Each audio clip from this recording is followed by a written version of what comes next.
Thank you. Senator Ricketts.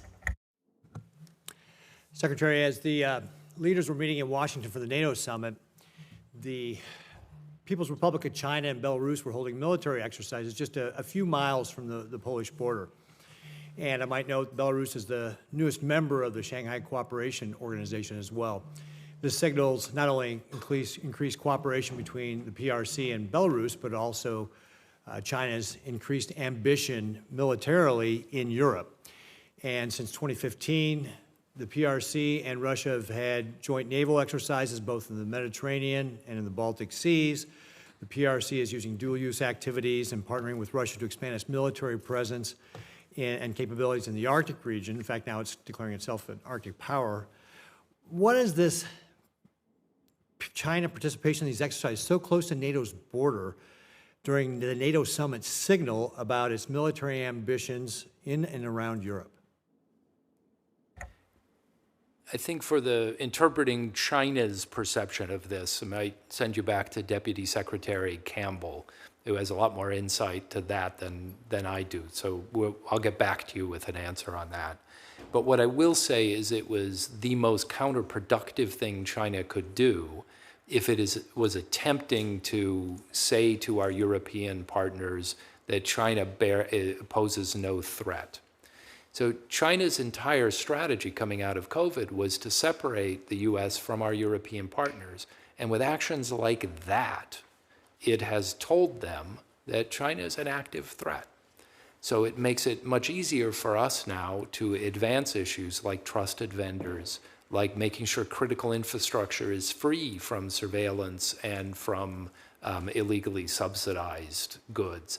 All of the things that we have been working across administrations on, we are able now to make the case because of what China did.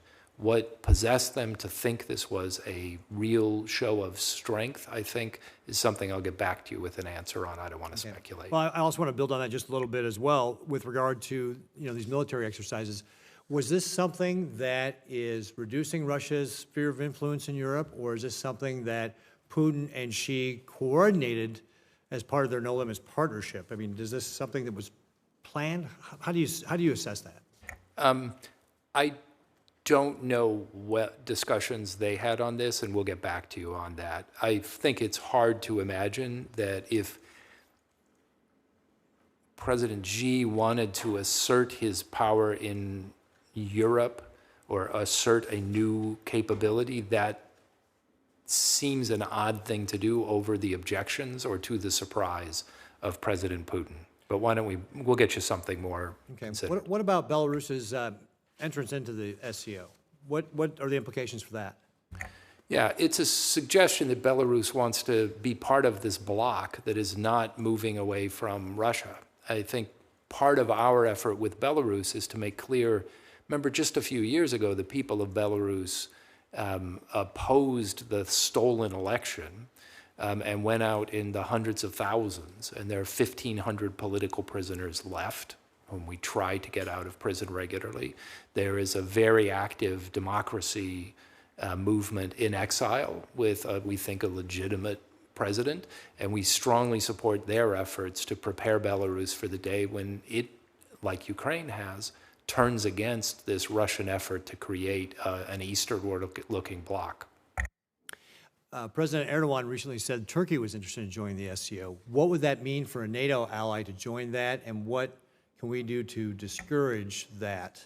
So Turkey is a very interesting ally. We have at the moment really effective cooperation in a number of fields.